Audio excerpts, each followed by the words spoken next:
Good morning. तो आज हम स्टार्ट करेंगे फ्लोरोसेंस।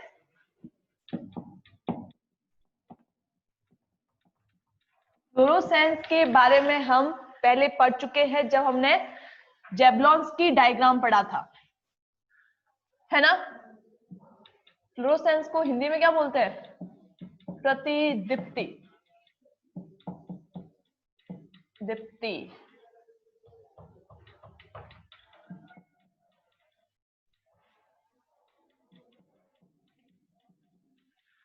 ठीक है। फ्लोरोसेंस क्या था? हमने जेबलॉन्स की डायग्राम में पढ़ा था ना। क्या था फ्लोरोसेंस? प्रतिदीप्ति में डी बड़ी होगी। क्या था फ्लोरोसेंस?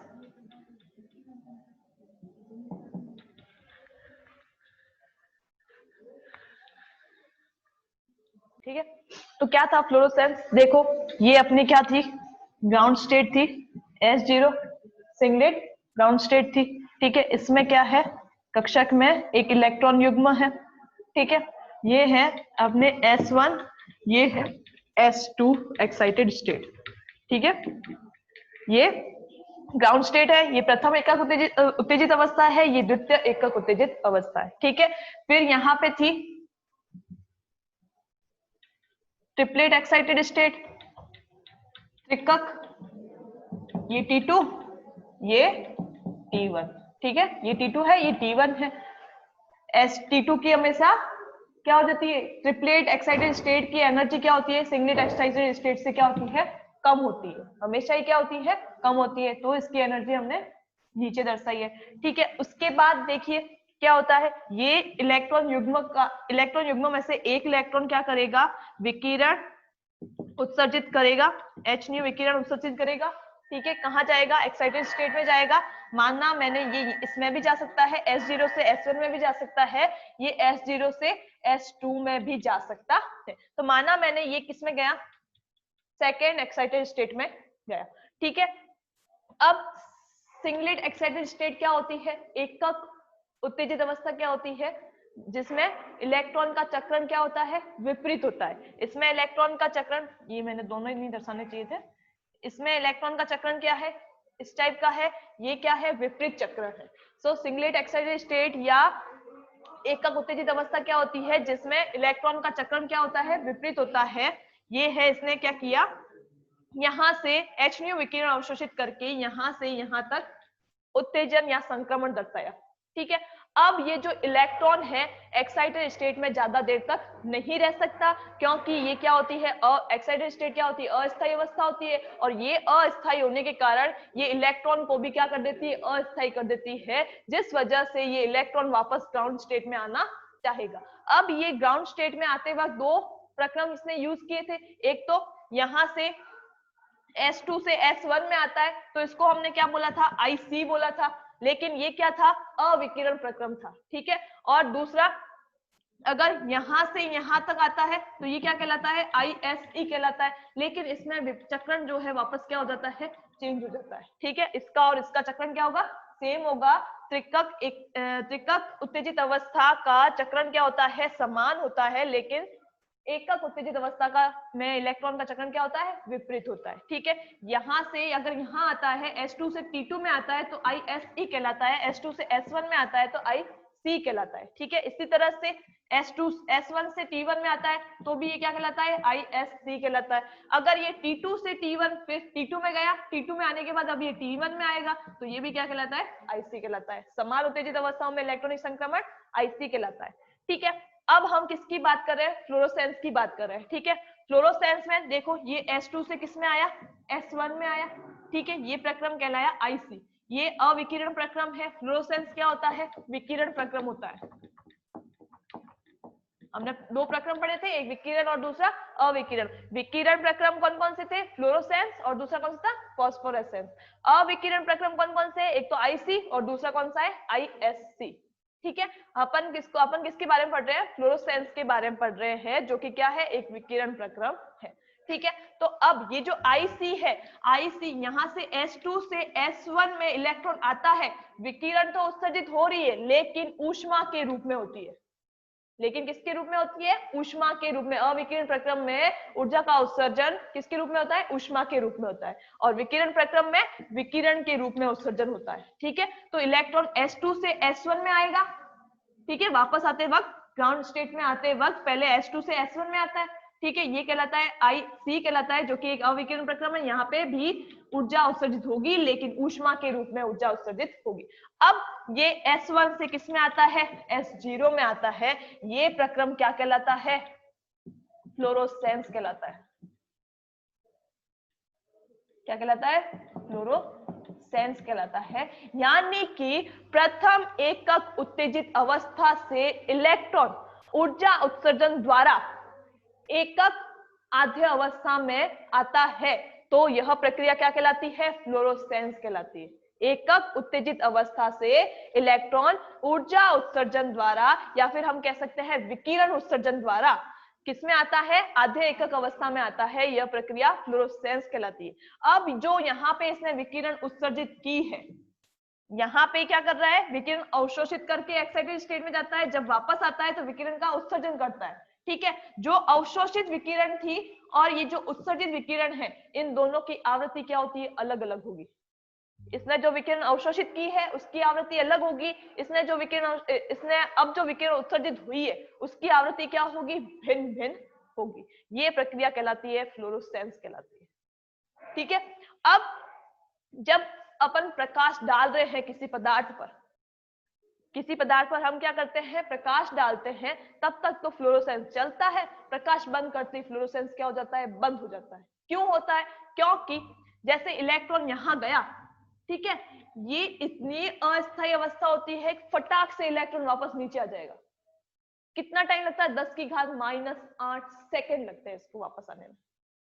बहुत ही फटाफट ये नीचे आ जाता है। इस वजह से लाइट बंद की, ये फटाक से नीचे आ गया और फ्लोरोसेंस अपन को दिखना बंद कर देगा। ठीक है, लाइट बंद करते ही ये बंद हो जाता है। जैसे क्लोरोफिल प्रकाश संश्लेषण की प्रक्रिया में जैसे जैसे प्रकाश आता है, दिन भर प्रकाश आता है, ठीक है, तब तक तो क्या चलता है? फ्लोरोसेंस चल रहा है। ठीक है, सूर्य का प्रकाश बंद होते ही प्रकाश संश्लेषण बंद। ठीक है, तो ये प्रक्रिया क्या कहलाती है? फ्लोरोसेंस कहलाती है। फ्लोरोसेंस क्या होता है? प्रकाश जब तक अपन उस पदार्थ को प्रकाश देते रहेंगे तब तक फ्लोरोसेंस होगा, बंद करते ही फ्लोरोसेंस बंद हो जाएगा, क्योंकि इलेक्ट्रॉन वापस क्या हो जाता है? एक फटाक से इतने कम सेकंड के अंदर वो नीचे आ जाता है। एक्साइटेड स्टेट से ग्राउंड स्टेट में इतना फटाफट नीचे आता है, तो वो फ्लोरोसेंस अपन को दिखना बंद हो जाता है। ये बंद हो जाता है फ्लोरोसेंस। ठीक है, तो ये तो था फ्लोरोसेंस। अब इसकी एक सटीक परिभाषा भी है। क्या होता है? देखो, इसकी सटीक परिभाषा, ये तो अपन ने जेबलोन्स्की डायग्राम के थ्रू समझाया फ्लोरोसेंस क्या होता है। ठीक है, अब इसकी सटीक परिभाषा क्या है? देखो, जब किसी पदार्थ पर प्रकाश का पुंज आपतित कराया जाता है, तो पदार्थ क्या करता है? भिन्न तरंग दैर्ध्य के विकिरण को उत्सर्जित करता है। यह प्रक्रम तब तक चलता रहता है जब तक हम पदार्थ पर प्रकाश डालते जा रहे हैं। जब हमने प्रकाश डालना बंद कर दिया तो प्रकाश का उत्सर्जन क्या होगा? बंद हो जाएगा, और ये क्या कहलाएगा? फ्लोरोसेंस कहलाता है। जब किसी प्रकाश पुंज को हम किसी पदार्थ पर आपतित करते हैं तो वो पदार्थ क्या करता है? एक्साइटेड होगा। ठीक है, प्रकाश का पुंज, हमने इसको विकिरण दी, प्रकाश का पुंज दिया, इसने विकिरण अवशोषित करके एक्साइटेड हो गया। ठीक है, फिर थोड़ी देर बाद क्या करेगा? ये वापस नीचे आएगा। ठीक है, तो क्या करेगा? विकिरण का उत्सर्जन करता है। जो हमने इसको प्रकाश दिया था, वापस नीचे आते वक्त वो वापस उसका क्या कर देता है? उत्सर्जन कर देता है। लेकिन उसकी तरंग दैर्ध्य या आवृत्ति क्या होती है? जो अवशोषित किया था और जो उत्सर्जित किया था, उन दोनों की अलग अलग होगी। ठीक है, तो ये प्रोसेस क्या कहलाता है? फ्लोरोसेंस कहलाता है। कि जब प्रकाश का पुंज किसी पदार्थ पर आपतित कराया जाता है तो पदार्थ जो है वो विभिन्न तरंगदैर्ध्य के प्रकाश का उत्सर्जन करता है। यह घटना तब तक होती रहती है जब तक हम पदार्थ पर प्रकाश डालते रहते हैं, और जैसे ही आपतित प्रकाश बंद कर देते हैं, प्रकाश का उत्सर्जन क्या हो जाएगा? बंद हो जाएगा, और यह प्रक्रिया प्रतिदीप्ति कहलाती है। और ऐसे पदार्थ क्या कहलाते हैं? प्रतिदीप्त पदार्थ कहलाते हैं। ठीक है, तो ये थी अपने फ्लोरोसेंस की प्रक्रिया। ठीक है, प्रकाश स्रोत बंद कर दिया हमने। ठीक है, प्रकाश स्रोत बंद करते ही फ्लोरोसेंस भी बंद हो जाता है। क्यों? क्योंकि एक्साइटेड स्टेट में इलेक्ट्रॉन ग्राउंड स्टेट में कितने टाइम में? बहुत कम समय के अंदर नीचे आता है, और वो बहुत कम समय में लाइट बंद किया, वो नीचे आ गया और वो भी बंद हो गया हाथों हाथ। ठीक है, उसको मतलब धीरे धीरे नहीं आता है, धीरे धीरे आएगा तब तक वो अपन को दिखेगा फ्लोरोसेंस। एकदम फटाक से वो नीचे आ गया, वो लाइट बंद की, वो नीचे आया, अपन को फ्लोरोसेंस दिखना बंद। ठीक है, तो ये थी फ्लोरोसेंस की डेफिनेशन और ये सब। अब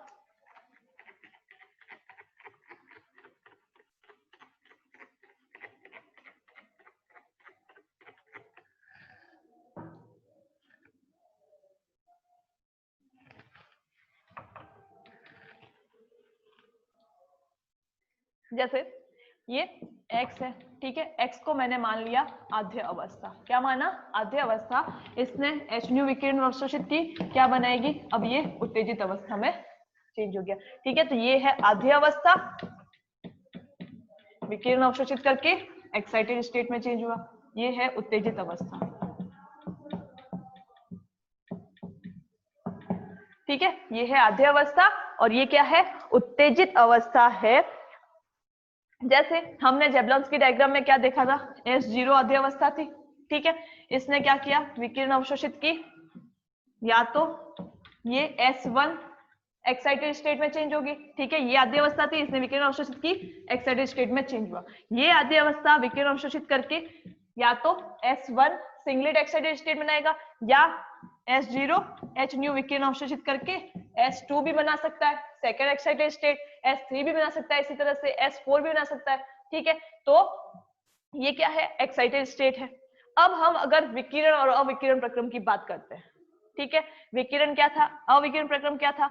S2 से S1 में आता है तो क्या कहलाता है? अविकिरण प्रक्रम होगा, IC। ठीक है, इसमें ऊर्जा का उत्सर्जन होगा, लेकिन किसके रूप में होगा? ऊष्मा के रूप में होगा।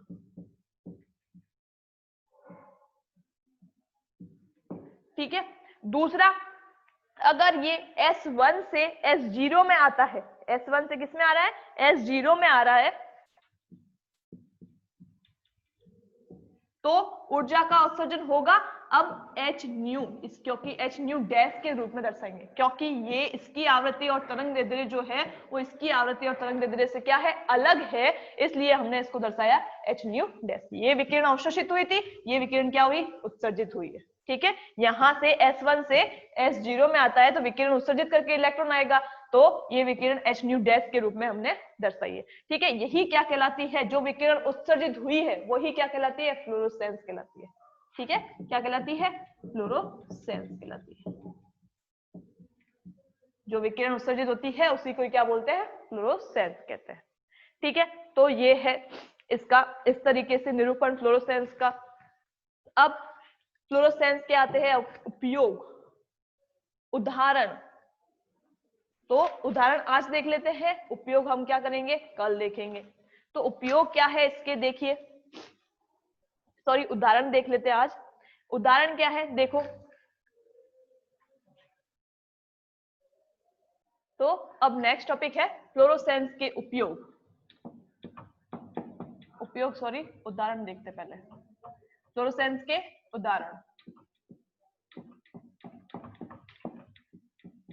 ठीक है, तो उदाहरण में इसका पहला उदाहरण ये है कि ईथर में क्लोरोफिल का विलयन जो है वो लाल रक्त प्रतिदीप्ति दर्शाता है। ईथर में क्लोरोफिल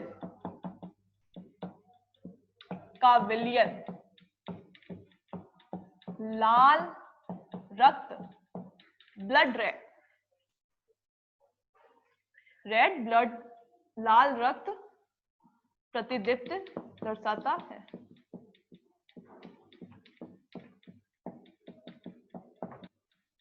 ठीक है, ईथर में क्लोरोफिल का विलयन लाल रक्त प्रतिदीप्ति दर्शाता है। ठीक है, दूसरा इसका उदाहरण है कि क्विनिन सल्फेट का विलयन दृश्य प्रकाश में नीली प्रतिदीप्ति देता है। क्विनिन सल्फेट का विलयन दृश्य प्रकाश में नीली प्रतिदीप्ति दर्शाता है। नीली प्रतिदीप्ति दर्शाता है।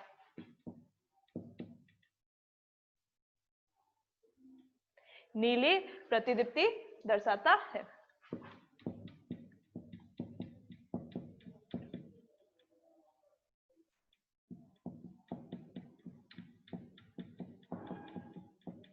ठीक है, इसी तरह से विटामिन ए, एनिलीन और नेफ्थलीन जो है ये प्रतिदीप्त पदार्थ के उदाहरण हैं। Aniline, naphthalene, vitamin A, aniline, naphthalene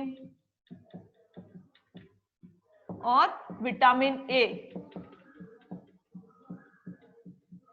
प्रतिदीप्त पदार्थ के उदाहरण हैं।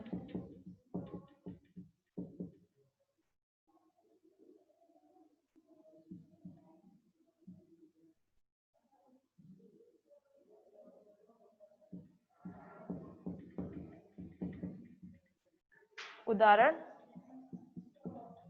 है। इसी तरह से वर्णक जैसे इयोसिन है, इयोसिन वर्णक, फ्लोरोसिन है, ये भी क्या है? प्रतिदीप्त पदार्थ है।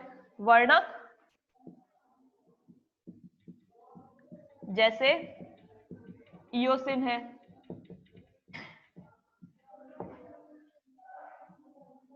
वर्णक जैसे इयोसिन, फ्लोरोसिन इत्यादि क्या है? प्रतिदीप्त पदार्थ है।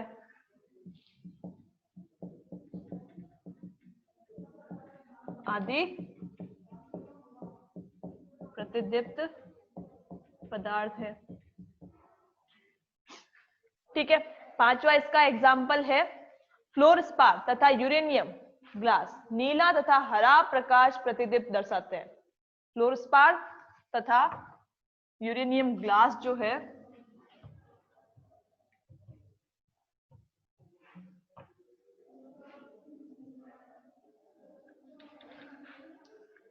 चौथा पांचवा, फ्लोरस्पार तथा यूरेनियम ग्लास हरा तथा नीला तथा हरा प्रकाश प्रतिदीप्त करते हैं। नीला तथा हरा प्रकाश प्रतिदीप्त